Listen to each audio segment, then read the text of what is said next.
Okay, I won't let you guys wait too much longer. Hello, everyone. Welcome and thanks for joining us today. I'm Natalie, the marketing lead of Spark 64. And just a bit of background about who we are before we get into it. Spark 64 is an artificial intelligence agency based in Auckland Central. We work with helping businesses leverage AI, and we work with businesses from the ground level, from conceptualization all the way to implementation and continual management of AI projects. So we've worked with a large variety of industries, including insurance, food, retail, aviation, and agriculture. So AI is often portrayed as this large and daunting, buzzwordy, nebulous concept. So what we wish to achieve today is to showcase what is happening in the world of AI, why your business needs to be looking out for AI, because it is truly all around us, and how your business could potentially look into adopting AI in meaningful ways that can help with automation, efficiency, and beyond. So with me to help achieve this is Ming Cheuk. He is our AI guru and CTO. He is a Google certified cloud architect with a firm background in mechatronics engineering. He has an extensive experience in designing and deploying AI in enterprise environments in New Zealand and overseas. So before I pass on to him, this is just a reminder that this webinar is being recorded, so I can make clips available afterwards. And if you have any questions, please fire them into the Q&A function, which is the bottom of your screen. And you can also upvote the questions others have asked, and we'll get to the most popular ones first at the end of our session. And we've also got some little gremlins behind there that will help you answer those throughout. So alrighty, hope you're all comfortable. Have a cuppa or your lunch with you. Take it away, Ming. Well, thanks a lot, Natalie. Yeah, it looks like we are two completely separate rooms. We're actually in the same room right now. So yeah, so welcome everybody. Thanks for joining this TechWeek talk. And let's kick off. So first of all, I will share my screen. Okay, awesome. Yeah, so today really this talk is to just show you all what you can really do with AI these days. Especially, it's been moving really quickly the last decade, and it's been a popular topic these days as well. But what can you actually do, or what can it actually do, where you can start using it in your business? And I want to show you kind of what's quite mature now, what you can use right now quite easily, but also what's coming, what's next. What is the state of art from research labs around the world. I won't go into too much technical. I won't go into too much technical detail about that research, so don't worry. I'll stay at a high level. So yeah, I'll get started. Now, I like to start off with a little poll. So what we're going to use here is we're going to use the Zoom poll function. Now, one of these people here is completely computer generated using AI. It's a pretty difficult one. So we're going to do a vote on what our audience thinks is which one is the computer generated one, and it's not actually a real person. So let me just start the poll. Hopefully everybody can see a poll launch on your screen. And what we're going to do at the end of the talk is we're going to reveal which one of these is the one that's computer generated. Oh, I can see it's not sure if everyone else can see the polls yet. No, not yet, but cool. We're gonna keep that poll running, and we'll reveal the answer at the end. Which one you think is the one that is computer generated, completely by AI, and is not actually of a person that exists. Cool. All right, let's get on with what we're going to explore today then. So first of all, just touching on a little introduction to AI, what it is. You might have heard all these terms being thrown around like deep learning. So just kind of see what that is. I want to see where that's heading. And I want to show you some of the capabilities of what AI can do now amongst some of these domains like computer vision, natural language understanding, and data with with a few demos as well to go with. Now, two of the demos actually, I'm going to need the audience's participation in, because we're going to run an actual live demo going through an AI. So we'll see how that goes. That should be fun. And then finally looking at, if you want to start using some of these technologies, where do you actually start? How can you actually start leveraging these in your business and start getting some value out of it? So that's the kind of overview of what I'm going to talk about, just so you know where I am in the talk. So I'll start off with a little introduction. The word AI now, it's got quite a few definitions. There's a textbook definition, in the realm of computer science, but here's a kind of commonly understood one, where really it's a machine that can mimic the cognitive function of a human, and stuff like learning and reasoning. Those are two of the key things, I suppose. And amongst the domain of AI, there's actually quite a few other terms as well that you might have heard of. There's machine learning. Machine learning, is kind of algorithms that is used, to create this AI, where it can learn. It can make decisions based on what it's learned, rather than what a programmer has programmed it to do explicitly, by the knowledge of the programmer. So that's kind of the key difference from just regular software. It's actually learning from observations and data that it's seen in the past. And amongst machine learning, you might have also heard the word deep learning as well. That's also been really popular for the last decade. And deep learning, just a specific form of machine learning, and uses something called artificial neural networks, which try to mimic the human brain. Hence, and the idea is that it can learn like the human brain does as well, to solve some of the problems that traditionally software was very difficult for regular software, but now is possible. And just the key with deep learning is that these are really, really big neural networks. A lot of data, and yeah, I'll show you a few examples later on. We're getting into too much detail here.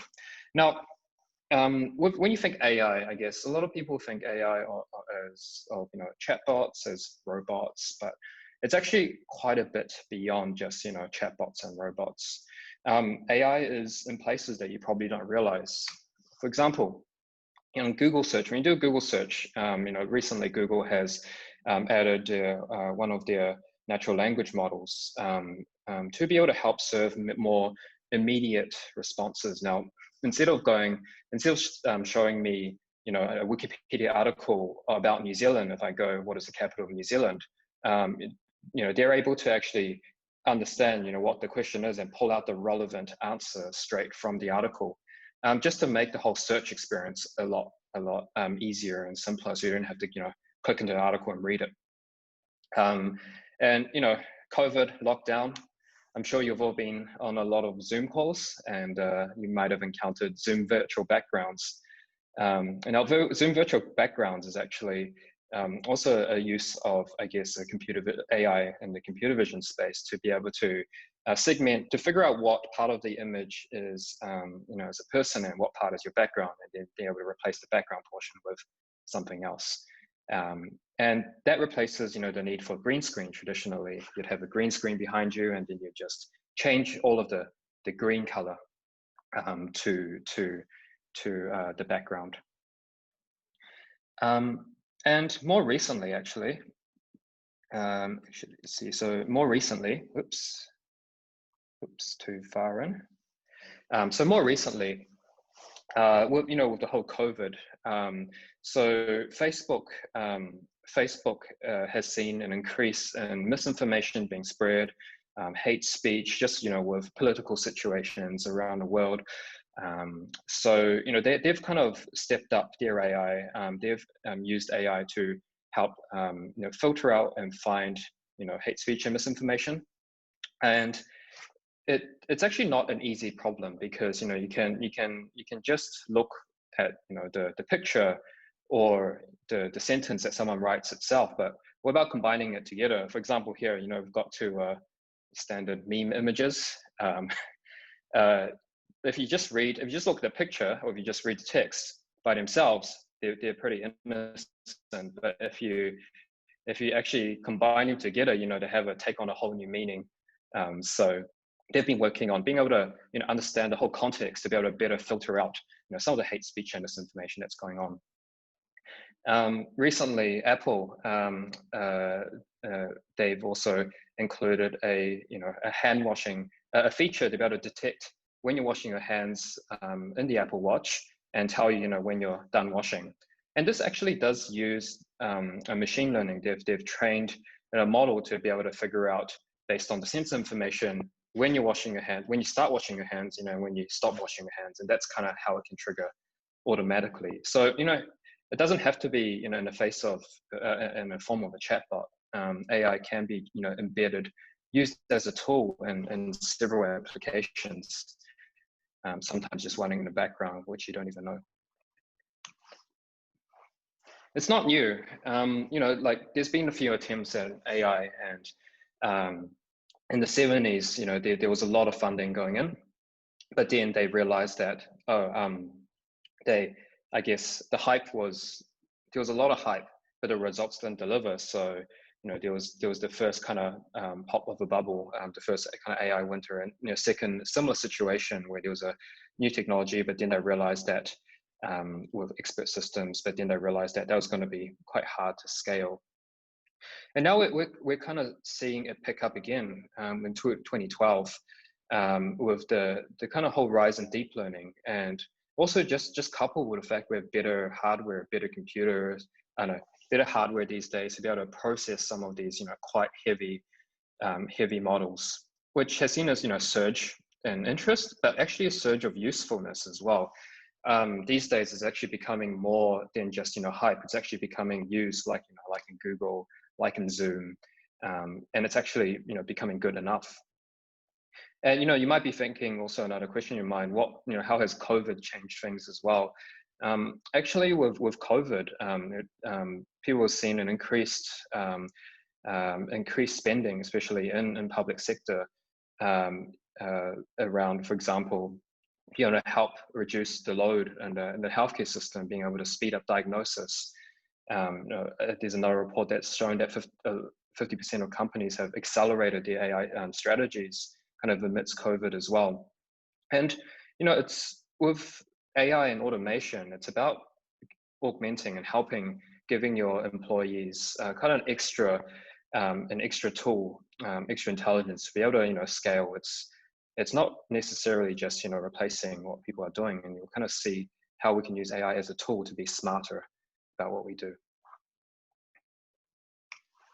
And I kind of want to show you some of the revolutions, I guess, some of the big breakthroughs in AI, starting with 2012 in classification, with one of the first kind of deep neural networks that surpassed any kind of accuracy and image classification people have seen before. And in 2014, surprising, it's already been 6 years now, we've got generative adversarial networks generating things that look really real to a human, but are actually completely computer generated, like my first slide. And then 2016, AlphaGo managed to beat the world champion in Go, and actually he retired after that. I think he walked out of the room and he quit. Yeah, no, it's definitely come a long way. It was a system that basically learned to play Go by itself through millions of games, and then eventually beat the world champion. And BERT, here's a new kind of natural language model. Traditionally with natural language,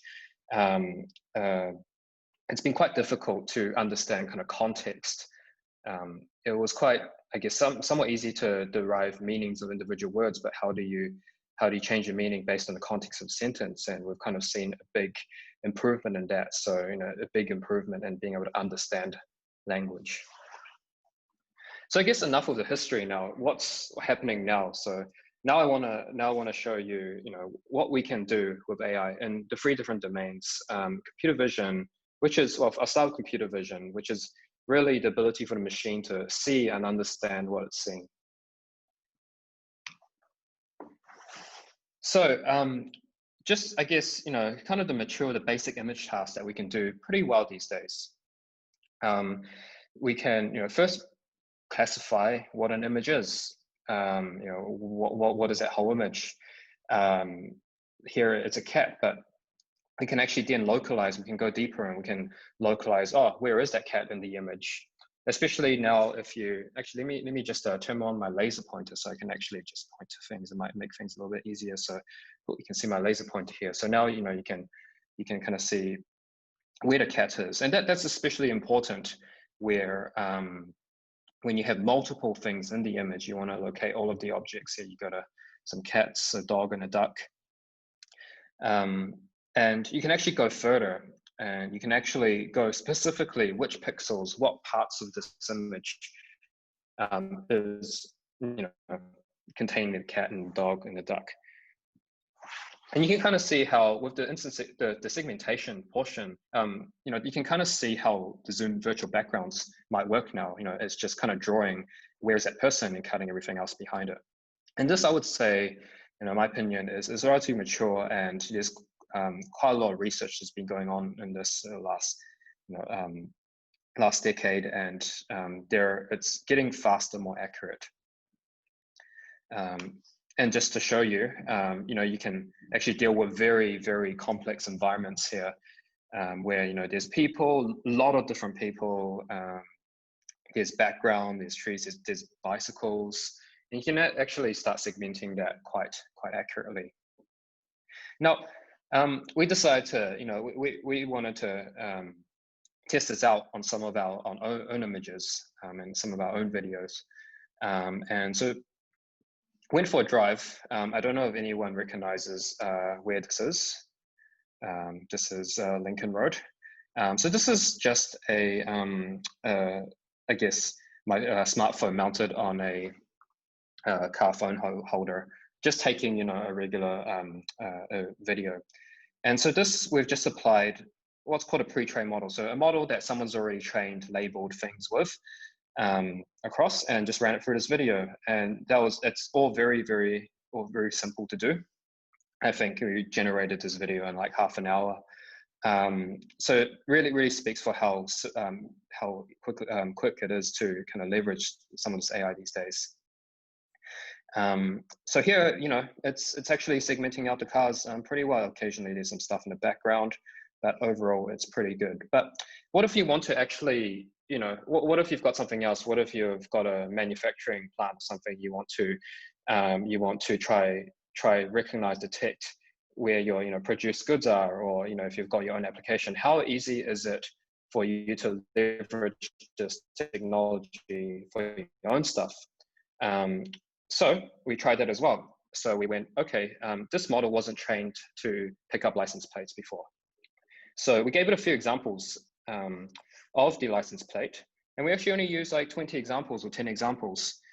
We use something called transfer learning, and that's really a key breakthrough as well, because traditionally you need a lot of data to create these, but now what you can do is you can take a pre-trained model, and you can just just customize it with a few more of your own examples, and it can learn very quickly. Now I'm going to run the same thing, and you can see we've kind of picked up the number plates pretty well, and actually like again it picks it up, especially when you can visibly see it. So previously this model wasn't able to didn't have wasn't trained to do license plate detection, but very quickly we've been able to adapt it just with 30 images.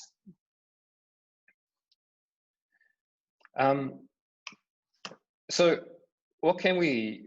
So that was a kind of mature, mature stuff that's relatively simple to do. Now, what's some of the research that takes that further, and this was actually released this year, is being able to combine some of that image segmentation with some of the generative adversarial networks to start, let's see, taking 2D images and turning them into 3D.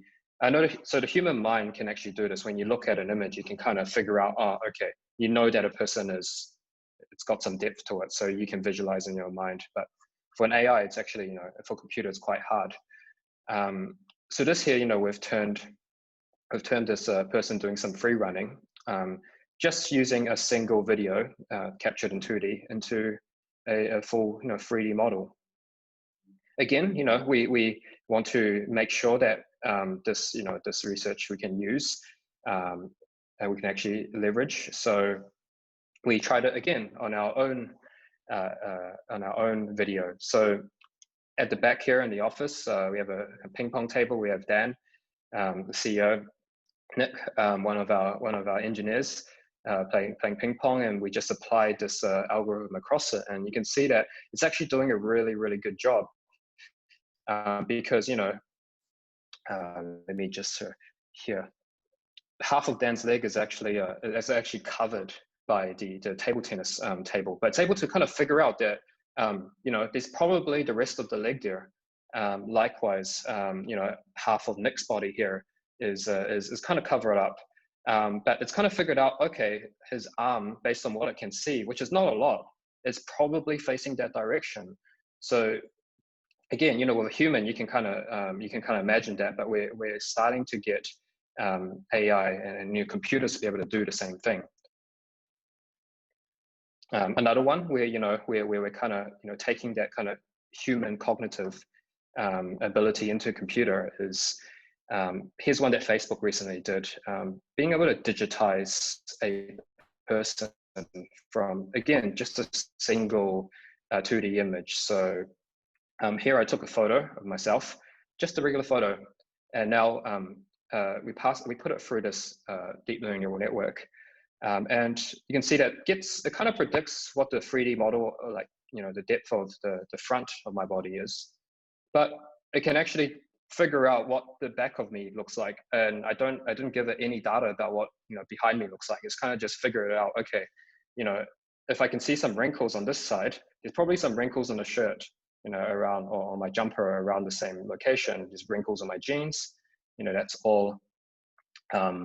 It's being able to figure that just from that one image, and then, you know, you can then digitize that into a 3D model. Let me see if that will run. Oops.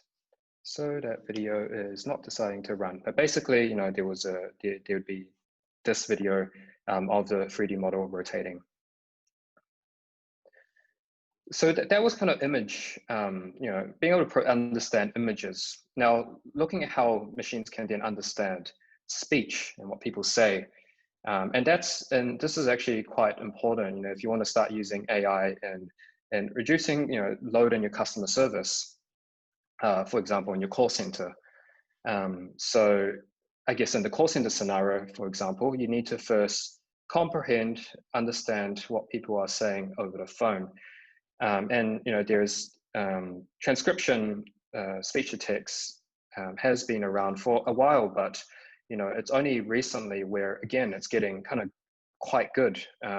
Here is one showing, you know, the human accuracy and the machine accuracy, and they're pretty much, you know, pretty much parity now.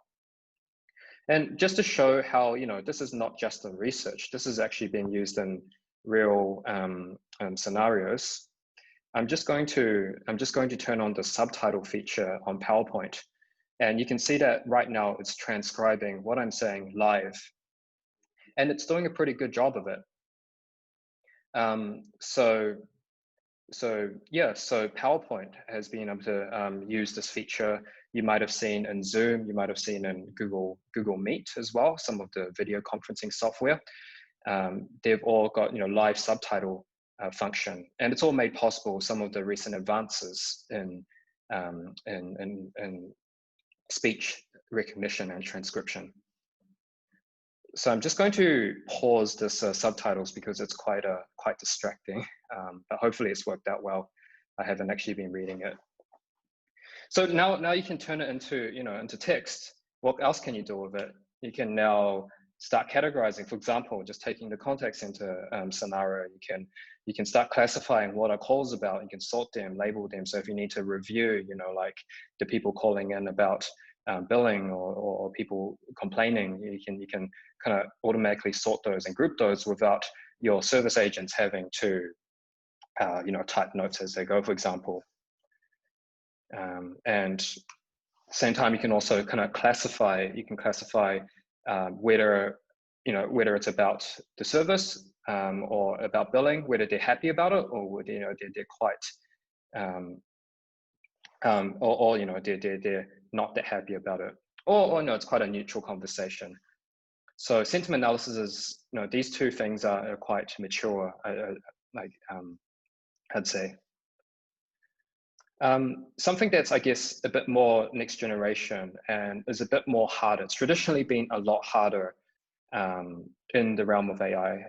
Things like summarization, for example. How do you take a document and then summarize it? So the reason why this is a lot more complicated is because you kind of have to take it, you take a big document, what pieces of information are actually important? How do you extract those pieces, identify and extract those pieces? Sometimes how do you rewrite it into like a shorter form? So yeah, traditionally that's been quite a hard problem, but recently, there's been some quite good advances in the space with these big language models. And I've got one that we put together. One of our engineers, ParlAI, put together last couple of days to show you, where we're at in that. So I'm just going to launch this demo. Cool. So just going to move the Zoom toolbar was kind of blocking the way. Okay, cool. So we put together this little thing where it's basically running a summarization model, a relatively large one. It's actually running in the office on a machine right now, and I'm just connected to it because it is quite a big model. So what you can do is, I've just got this an article here. You can take an article, or you can take any piece of text. Let's just put it through here. Click summarize, and let's see how it goes. Cool. So it's able to summarize, quite a lengthy article. Pick out what's kind of the key pieces of information. It kind of takes out some of the backstory, takes out some of the other stuff the article, that news articles usually have, and focuses on, the key topic. Now, just to kind of make this interactive, does anyone want to pull up an article or find a piece of text, a link to a piece of text to try out? You can just post on the chat if you do. If not, I'm just going to pick another article on spin-off that I've never tried before. And just while, I guess, if anyone is looking for one, I just want to comment that this model does sometimes do abstractive summarization. So it will rewrite some sentences. Actually, let me expand this a little bit so you can actually see how it summarized it. It does sometimes rewrite sentences a little bit to make sure it makes sense while shortening it. What is this? Wait, is this a sponsored article? Okay. Anyway, sponsored or not, I'm going to test this out. Yeah, this kind of looks sponsored. Let's sum up what are they talking about here.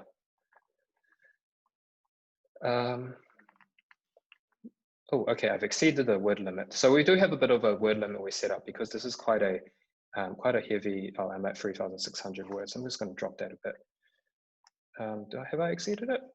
Let's restart this. Let me see if it can tell me. Okay, here we go. I must have just did something weird. Okay, so all of this was just telling me that Surface Go 2 is a 2-in-1 tablet. Yep, that's kind of all I needed to know.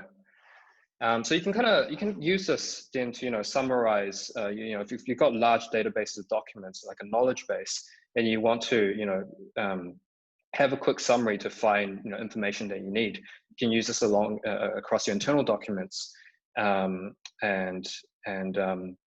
yeah, make things a lot easier to sort through and find, especially since we're getting a lot more data being built up these days with everything being kind of digital and online. And we're gonna make this demo available for you to try actually later on. We'll host it on a link that you can access, and we'll send it around. Cool. All right, let me just get back to that presentation. Cool. So another thing I want to kind of show you an advancement in the natural language space in terms of understanding people is this concept of an open domain chatbot. So typically right now, chatbots these days, if you've ever built a chatbot, you'll know that you need to kind of figure out what people are going to ask. And you need to give it examples of how people ask those things, and then you you give it a response, a specific response. So, it can only be as smart as the information that you design and then you feed it. Kind of looking beyond this is again kind of the next generation. Are these open domain chatbots that can realistically converse with a person without, I guess, any pre-programming. So it's actually, putting more AI in the term AI. So Google recently did one called Mina. On the right, you can see that the chatbot kind of has a conversation, but even makes a joke as well based on what the person is talking about. And it's not something that a creator designed, for it to handle. It's just been trained on millions or billions of conversations to be able to replicate, talking like a human. And here's a chart to kind of show where, how close to humans these open domain chatbots are getting. Mina being on 79%. I will note that take this with a grain of salt, because this benchmark is also created by Google research, who created this bot. So take it with a grain of salt, but it is getting pretty good. And so this is actually not available yet. So they've created it, but they haven't made it public. So you can't actually try it. But recently, Facebook research has actually created one called Blender. And that one actually is available. And that one is, they claim, 2/3 of people that they've talked to have found it to be more realistic than Mina. There's quite a battle here. And we've actually put together this demo to show you, the capabilities of it. And this is kind of another audience participation thing. Instead of me, just talking to this bot, I want, I guess, some of you to put in questions to throw in, to try and throw it off or whatever. We're going to make this quite interactive here, and just do it in the chat. So this little demo we put together with Facebook AI's ParlAI, fronted with a digital human. So UneeQ's actually created, just launched this, which we were able to use to very quickly put together this demo over the hackathon we just had this weekend. So very, very quick to get up and running. I'm going to switch to the demo now. So let's see. Let me just set this up.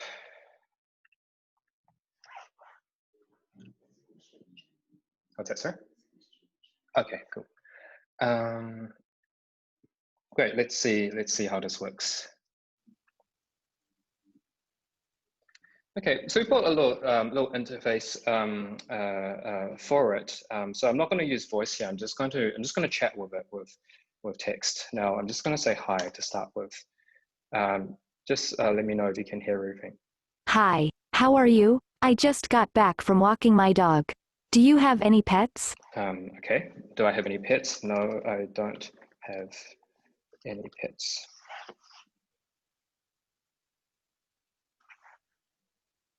Oh, that's too bad.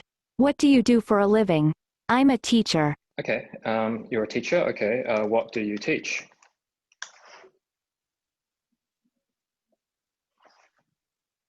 I teach high school math. I love it. How about you? Do you like your job? Do I? Yeah, it's great.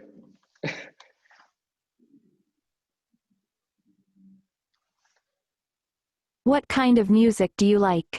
I like all kinds of music, but country is my favorite. Who's your favorite country artist?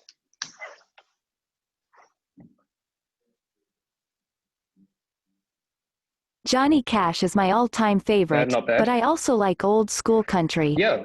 What is yours? So basically, again, it hasn't been pre-programmed with, types of phrases to handle. It's just been trained on 1.5 billion human conversations to basically understand, how do humans talk? And it's also been combined with knowledge, from Wikipedia and all that, so it actually knows about things around this world.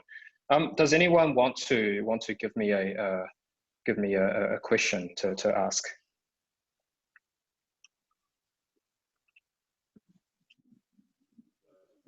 Okay. Who do you think is going to win the election?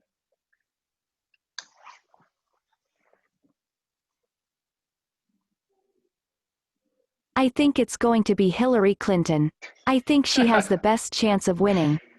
So it seems like the data's been trained on was probably from the 2016 US elections when Hillary Clinton was still running. I don't know if she is right now. I think so. I don't keep up with US politics as much. Does anyone else want to throw in a question?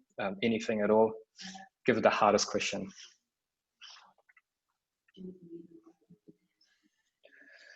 Oh.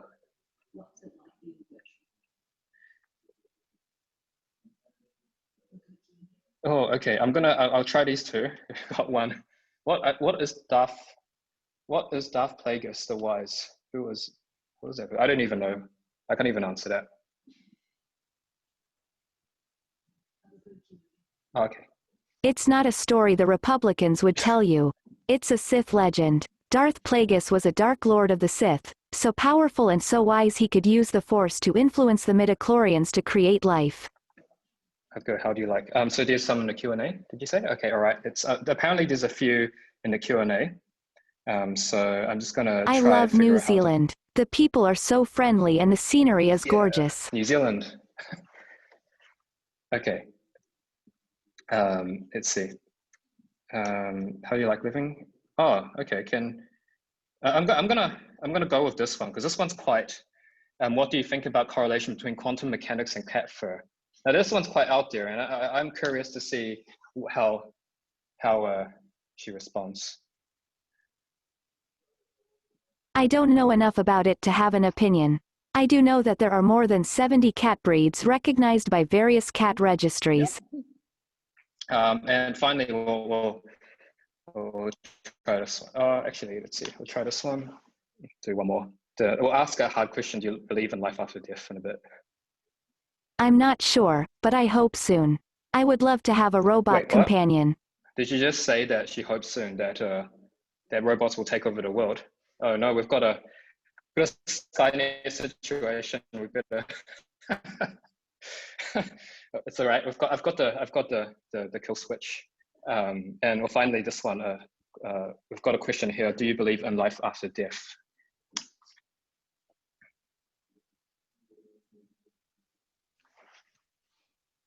I believe in reincarnation, which is the belief that you can be reborn into a different life. So yeah, interesting views. And how these responses actually came about is that it's been trained on forums like, like Reddit and so forth. And people have discussed these topics in some shape or form. So just kind of learnt, what are some of the topics that people talk about? What are some of the opinions? What are some of the views? So what you'll get is, all sorts of views. It's kind of an amalgamation of the human knowledge almost. Cool. All right. So we will switch back to the presentation. Hopefully that was a little bit of fun there.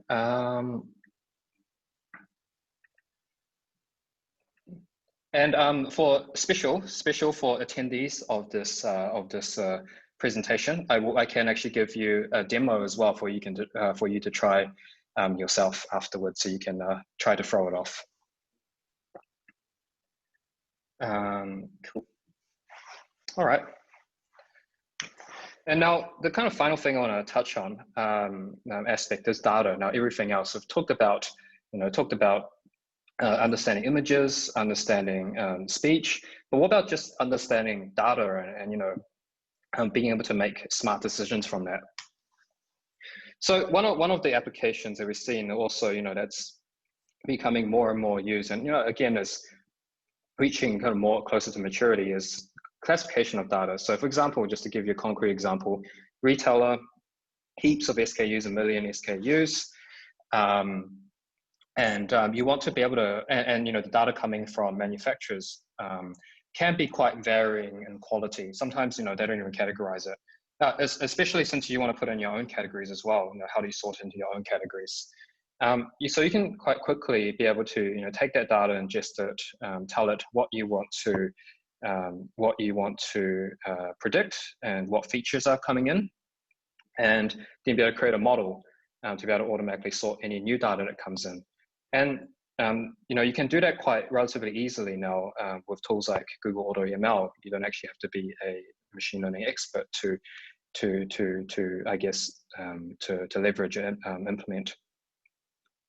That's, you know, that's kind of one use case that we've seen in retail, especially, and in e-commerce. And another one in the financial services, insurance, anomaly detection. And this is actually already being used, you know, with quite a few, you know, statistical models to be able to quickly pick up in real time things that are quite anomalous, that, you know, are quite out of the ordinary, and flag them for review. For example, I don't know if you've ever had a call from your bank when either you're overseas and you do a transaction, or actually someone else overseas is doing a transaction in your card. I've had that before, and yeah, they're actually really good at picking up those anomalous events. So you can do that, you know, in the insurance, financial, but even, you know, sensor events as well. If you're monitoring something in a factory and something is going a bit weird, you know, like machines start sounding a bit weird, you know, as a human, you'd go, oh, something's going up. You can do that with an AI model as well.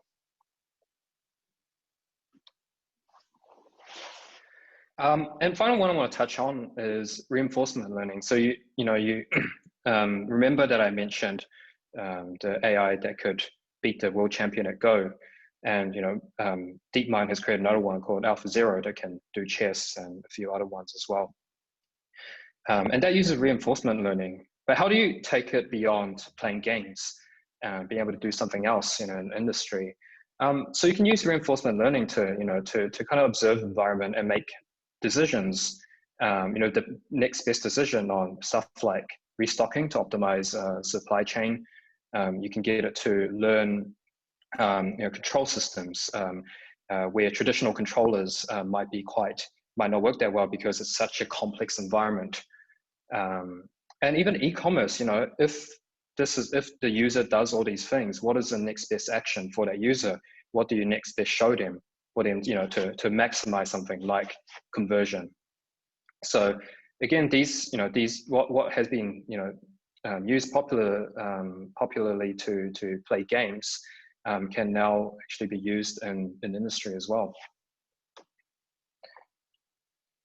So now touching on a bit more on how you can use all of this. And you know, what are the steps if you want to use AI in your business? So, you know, some of the things, you know, to start off with is think about any manual task, any tasks that require someone doing probably something quite mundane that you can automate and you know, make a lot quicker or allow you to scale a lot more. And with AI, you know, you want to always start with something quite easy, you know, a low-hanging fruit, proof of concept, just to see whether, you know, you can use AI to solve that problem. And something we stress is that AI is not the solution to every single problem. You know, don't just use AI for the sake of it, otherwise you won't get the return on your investment in it. Some things, you know, you can just use simple automation. If this happens, then do this. Wire things up, like using quite a few automation platforms out there like Zapier. But there are certainly situations where, you know, it's actually too complex for traditional software, that you do need to bring AI in, and it just works really well. And another thing to ask yourself is, can you get value from using this AI model, whatever it is, without 100% accuracy? You know, like with AI, it does kind of model humans, and AI make mistakes just like humans do as well. And is the application mission critical enough? Even if it is mission critical, can you use AI to do 80% or 90% of it, and then have a human review or take on the last 10%? And that's one way you can kind of start using it, even in quite critical situations, and still be able to, save a human time. And especially when you're dealing with large volumes of information, like what COVID has brought upon. And some of the stuff we demoed, that's coming straight out of research. That's using models that are open source models on Python. But there's actually quite a lot of managed services that make a lot of these tasks that I've talked about and I've shown in my talk, available as an API. So all you need to do is sign up for the service, talk to it using regular REST calls, and be able to leverage an off-the-shelf model quite quickly, and see where it works for the application. Now, there are some situations where if you have quite a complex solution that these off-the-shelf services just won't handle, then it might be worth looking at something a bit more custom. But always start here. And a lot of these are making it easy to also customize their models as well. So hopefully that's kind of given you quite a bit of insight in terms of what AI can actually do these days, and maybe given you some ideas based on what you've seen, and where you might be able to start using AI in your business. And I'm happy to have a chat if you have a specific question about, can it solve this, or would AI be able to do this? Just contact me afterwards. I'll put my details on there. Yeah. So going back to our very first slide, which one was generated by a computer? Okay, so let me just bring up the poll again. So what I'm going to do is I'm going to end the poll now, and now I'm going to reveal the results of the poll first. Share results. Cool. So most people picked A, 69%. So most people chose A. Let's reveal the answer. Actually, it is B. So most people actually got it wrong. And understandably, because the immense detail that's able to to produce with the facial hair and that kind of stuff, it doesn't seem trivial at all. But it just shows how realistic AI can be these days. Can create realistic things. AI can create these days, which also opens like deep fakes and those other issues, I guess, that it brings about. But people are also working to tackle that. They're actually creating AI to figure out deep fakes. So AI to basically try to figure out whether or not something was generated by an AI. Cool. And finally, I just want to kind of thank everybody for attending, and before I move on to questions, and also just the team at Spark 64 for helping put together these demos, put together some of this content. And yeah, just thank you all for kind of joining today. And I'm just going to leave my contact details up while I move on to questions. So what I'm going to do is I'm going to open up the Q&A. Okay. So we've got one open question under Q&A, and how do we incorporate ethics into design and implementation of AI? That's a really good question, and with a lot of stuff I showed you, you might have seen that, or might have thought that there's also some opportunities for people to use it wrongly, either deliberately or actually not deliberately. And one of the key trends of 2020 in AI is around stuff like data bias, stuff around explainability of models, and that is something that we factor in, especially if the model is meant to be making predictions. For example, in the financial sector, basically making sure that it's not biased towards any particular feature. There shouldn't be. Microsoft and a few other research groups around the world have created these tools to be able to show data bias. So you can run your model through, and it can tell you is it being biased? Is something being overrepresented more than other things for you to make sure that you don't have any bias in your model?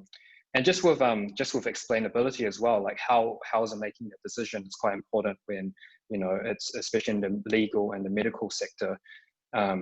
Like how do they make that decision? So there are also tools available and frameworks available now to be able to unpack these big black box models to be able to figure out what's actually happening inside, what features is it looking at to determine the decision that it made. So hopefully that's answered that question there. Just yell out if I missed the point. But it's so it's the top of our minds, and there's a lot of research going into that, and there's a lot of tools available these days to ensure that the things we're doing are ethical. Cool, thanks. So let me see. So any questions, Natalie, in this chat that you picked up? Yep, Matilda, underlying technology. Repurposed by a separate research team overseas.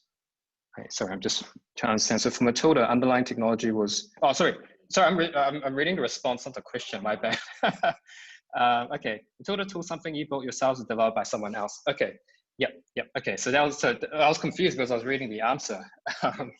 Yeah. So with Matilda, the model is an open source model called BERT, which I touched on.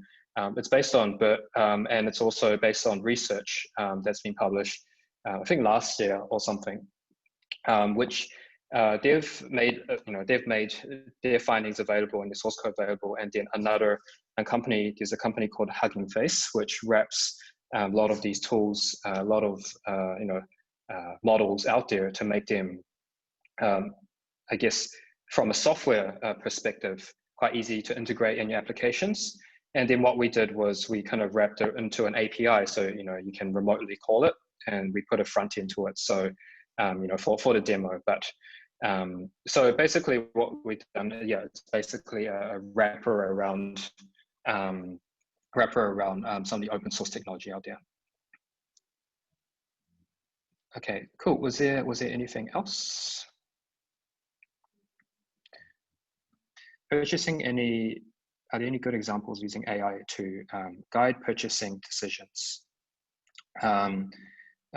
Good question. So would you be able to elaborate on, I guess, an example of a purchasing decision potentially? Yeah, I guess maybe from a consumer point of view, I can just maybe give an example from a consumer, not so much a B2B, is, for example, review aggregation thoughts on a particular product. So you can kind of figure out which ones work, especially, let's see, maybe helping customer raw product. Okay, yes.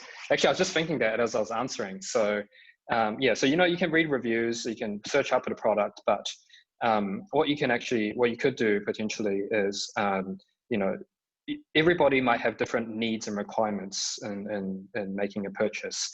And you can use AI potentially to help find something that is that best suits what you're looking for, based on all the products out there. Something that's kind of loosely related is recommendation engines and Netflix and Spotify. Other person with a similar profile to you, I guess, in this case, a similar need to you, has purchased this and enjoyed it based on whatever other stats there are. There was something else as well we'll touch on, but I forgot what that was. Yeah. In terms of good examples, I don't have any specific examples, concrete examples, but that's kind of how AI would approach that. Actually, there's an example not with purchasing, but with voting and elections. So over our hackathon, we had a few projects. One of them being the demo I showed. One of them being around elections. So elections are coming up. And there's a few tools online to help you find which party you should vote for, based on answering like a giant questionnaire, 6 pages that I gave up on. So really the idea was you can tell it, well, what issues matter to you the most, and so it's kind of, you know, like your needs, and then it will match you. It will give you kind of, you know, what every party kind of thinks about those issues, to help you kind of make that decision. So kind of in a different domain, but, you know, quite similar in types of how the technology might work.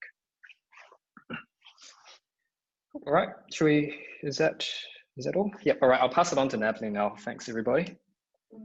Right, thank you. I'll make sure everything, the resources and the video recordings are made available to you guys as soon as possible. Please feel free to contact us if you have any questions. Please enjoy the rest of your day, and happy Tech Weekend. Thank you.